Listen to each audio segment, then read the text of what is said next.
Assalamualaikum warahmatullahi wabarakatuh. Perkenalkan, nama saya Koristiana Pratiwi dari UIN Syai Rahmatullah Tulungagung. Saya di sini akan menjelaskan materi biologi mengenai struktur dan fungsi jaringan pada tumbuhan. Yuk, mari disimak.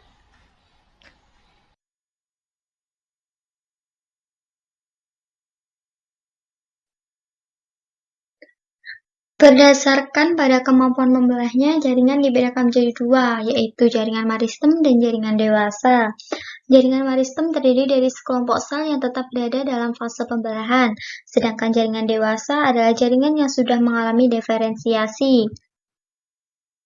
Berdasarkan pada posisinya dalam tubuh tumbuhan, meristem dibedakan menjadi meristem apikal, interkal, dan lateral. Meristem apikal terdapat di ujung pucuk utama dan pucuk lateral serta ujung akar. Meristem interkelar terdapat di antara jaringan dewasa, sedangkan meristem lateral terletak sejajar dengan permukaan organ tempat ditemukannya. Kemudian berdasarkan asal-usulnya, meristem dikelompokkan menjadi meristem primer dan meristem sekunder. Meristem primer sel-selnya berkembang langsung dari sel-sel embrionik, sedangkan meristem sekunder sel-selnya berkembang dari jaringan dewasa yang sudah mengalami diferensiasi. Kemudian jaringan dewasa memiliki sifat-sifat yaitu tidak mempunyai aktivitas untuk memperbanyak diri, mempunyai ukuran yang relatif besar dibanding sel-sel meristem, mempunyai vakuola besar, kadang-kadang selnya telah mati, selnya telah mengalami penebalan dinding sesuai dengan fungsinya, dan di antara sel-selnya dijumpai ruang antar sel. Jaringan dewasa penyusun organ pada tumbuhan tingkat tinggi dibedakan menjadi 5. Yang pertama ada jaringan pelindung atau epidermis, yang kedua ada jaringan dasar atau parenkim, yang ketiga ada jaringan penguat atau penyongkong, yang keempat ada jaringan pengangkut atau vaskuler, dan yang kelima ada jaringan skeretoris.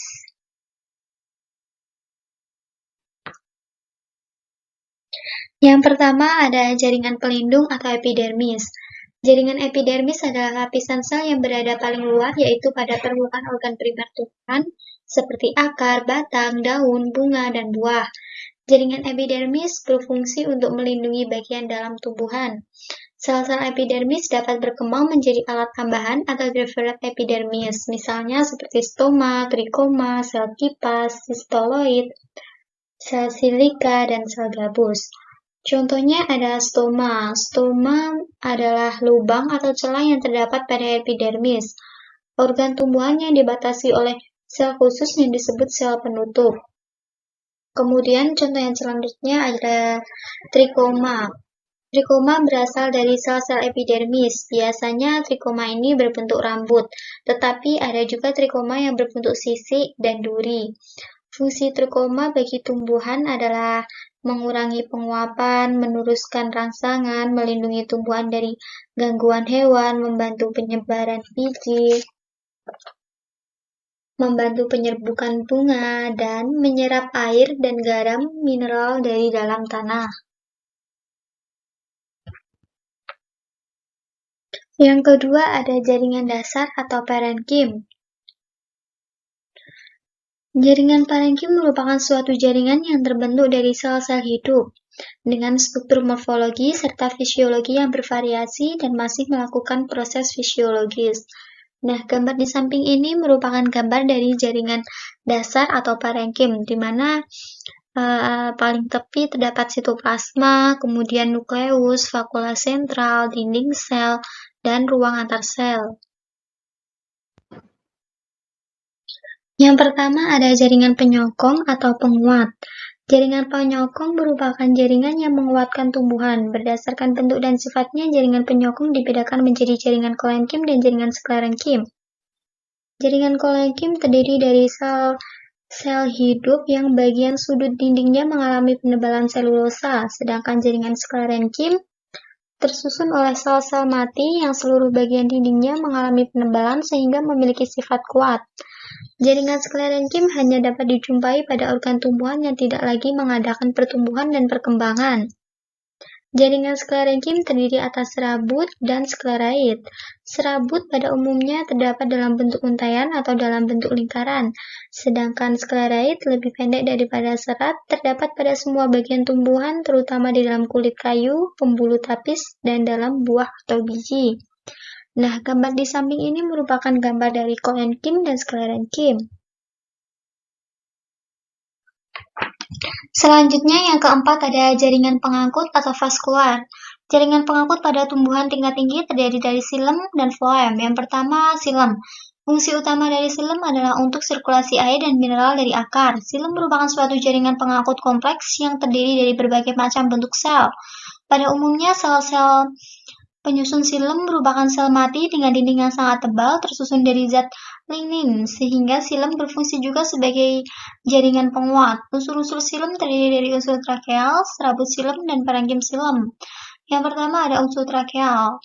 Unsur trakeal bertugas dalam pengangkutan air dan zat terlarut di dalamnya. Selanjutnya ada serabut xilem. Serabut xilem berupa sel-sel panjang dengan ujung beruncing.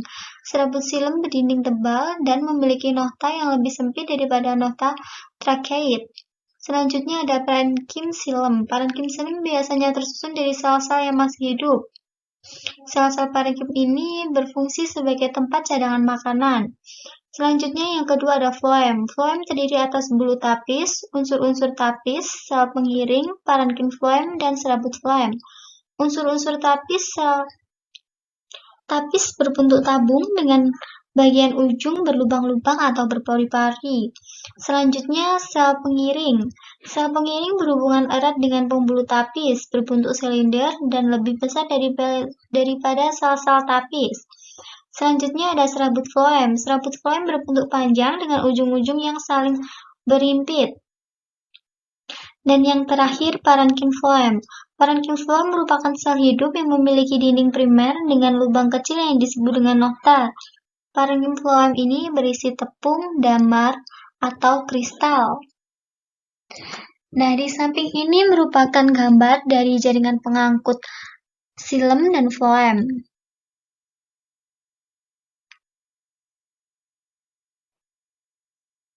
Selanjutnya, yang kelima atau yang terakhir ada jaringan sekretoris.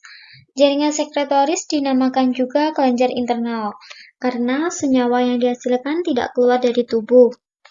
Penyusun jaringan sekretoris yaitu terdiri dari sel kelenjar, saluran kelenjar, dan saluran getah. Yang pertama ada sel kelenjar. Sel kelenjar berasal dari parenkim dasar yang mengalami diferensiasi dan mengandung berbagai senyawa hasil metabolisme. Kemudian saluran kelenjar. Saluran kelenjar terdiri dari sekelompok sel yang berdinding tipis dengan protoplas yang kental mengelilingi suatu ruangan yang berisi senyawa yang dihasilkan oleh sel-sel tersebut. Selanjutnya yang terakhir saluran getah. Saluran getah terdiri dari sel-sel yang mengalami fusi membentuk suatu sistem jaringan yang menembus jaringan-jaringan lain dalam tubuh.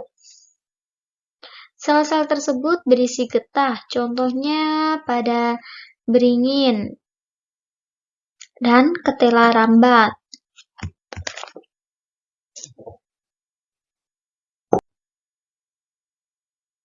Organ pada tumbuhan meliputi akar, batang, daun, dan bunga.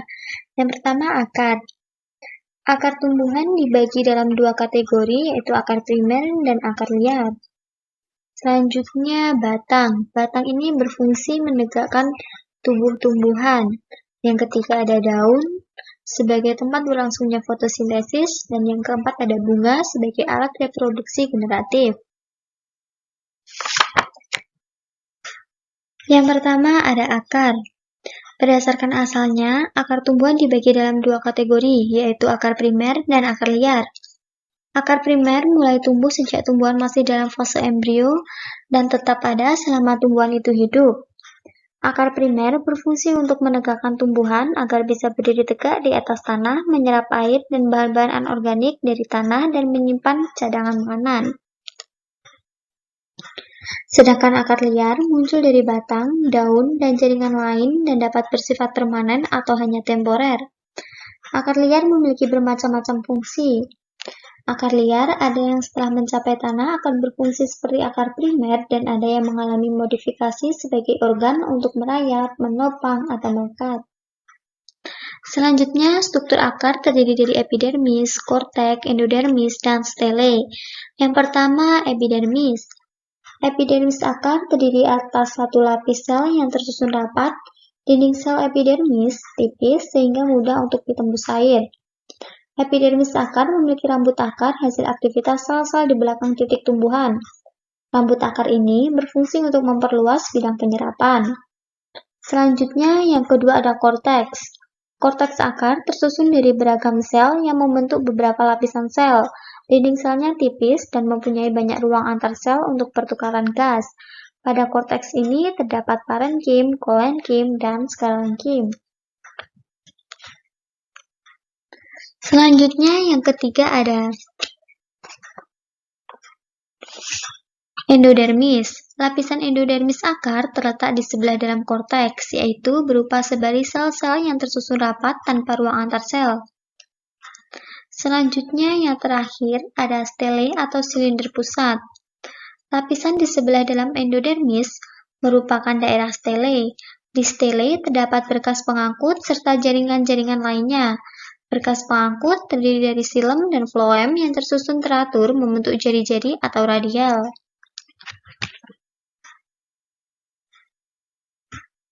Selanjutnya yang kedua ada batang.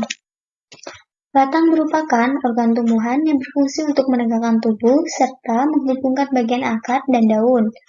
Susunan batang hampir sama dengan susunan akar, yaitu terdiri dari epidermis, korteks, dan stele.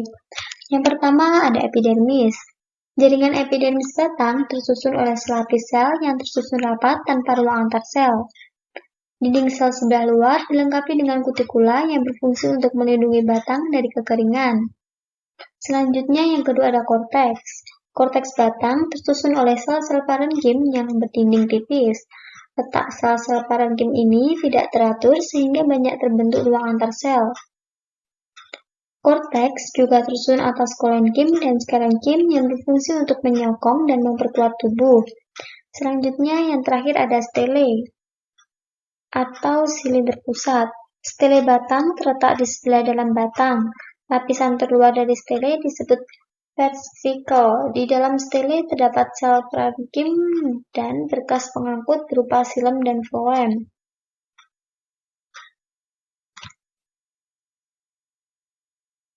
Yang ketiga ada daun. Daun merupakan tempat berlangsungnya fotosintesis. Fotosintesis dapat berlangsung karena daun memiliki jaringan parenkim yang mengandung kloroplas, klorofil, epidermis, dan bekas pengangkut. Daun tersusun oleh berbagai macam jaringan, yaitu jaringan pelindung, jaringan dasar atau mesofil, jaringan pengangkut, jaringan penguat, dan jaringan sekretori. Yang pertama ada jaringan pelindung atau epidermis.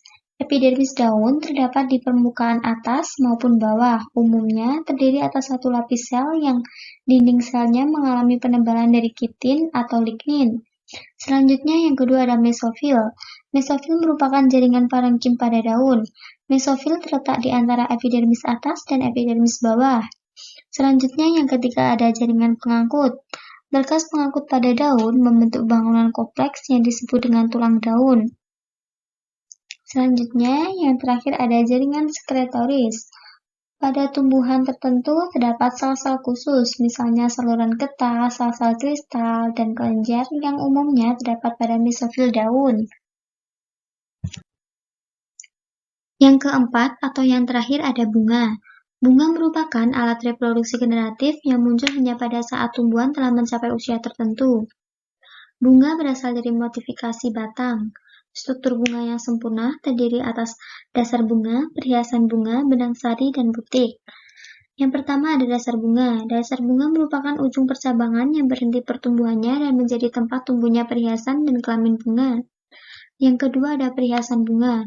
Perhiasan bunga disusun oleh dua unsur daun steril, yaitu daun kelopak yang secara kolektif menyusun kelopak bunga, dan daun mahkota yang secara kolektif menyusun mahkota bunga. Kelopak merupakan bagian terluar dari bunga. Kelopak melindungi bunga pada saat bunga masih kuncup. Mahkota bunga merupakan lapisan kedua setelah kelopak. Pada umumnya, mahkota bunga terlihat paling mencolok karena berukuran besar dan berwarna-warni. Fungsi mahkota bunga ini untuk menarik serangga agar menghisap madu sekaligus membantu dalam penyerbukan. Yang ketiga ada benang sari.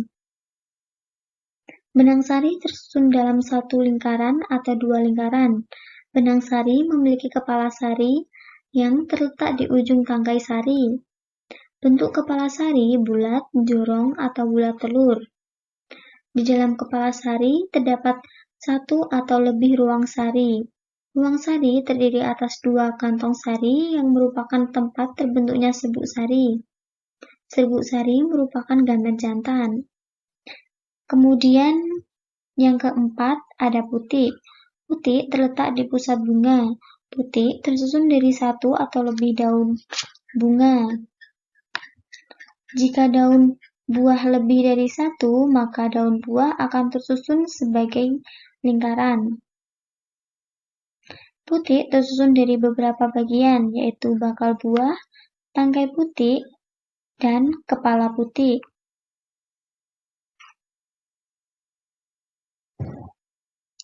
Selanjutnya, kita akan membahas tentang sifat totipotensi. Adanya sifat totipotensi pada jaringan tanaman dimanfaatkan untuk memperoleh anakan seragam dalam jumlah banyak dan cepat. Sel-sel tanaman dapat tetap bersifat totipotensi atau berpotensi penuh, yaitu sel-sel tersebut dapat mempertahankan potensi zigot untuk membentuk semua bagian organisme matang. Berdasarkan sifat totipotensi, suatu bagian tanaman dapat diklon menjadi tanaman identik secara genetik. Usaha memperoleh suatu individu baru dari suatu sel atau jaringan dikenal sebagai kultur sel atau kultur jaringan. Pada dasarnya, prinsip kultur sel atau kultur jaringan sama dengan prinsip perkembangbiakan secara vegetatif dengan stek. Pada stek, setiap potongan bagian tumbuhan akan tumbuh menjadi suatu individu baru. Hanya saja pada metode kultur jaringan harus sangat memperhatikan sterilisasi bahan dan alat. Saat ini, kultur jaringan dikembangkan dengan penambahan hormon yang sesuai dengan kebutuhan untuk pembentukan setiap organ tumbuhan. Dengan setiap kultur jaringan, seluruh bagian tubuh tumbuhan dapat dikembangkan menjadi tanaman baru. Keuntungan dari penggunaan teknik kultur jaringan yaitu bebas menentukan bagian tumbuhan yang akan dikultur. Waktu yang dibutuhkan relatif singkat, tidak membutuhkan ruangan yang luas, dan cepat menghasilkan sejumlah tanaman baru dari satu jenis tanaman.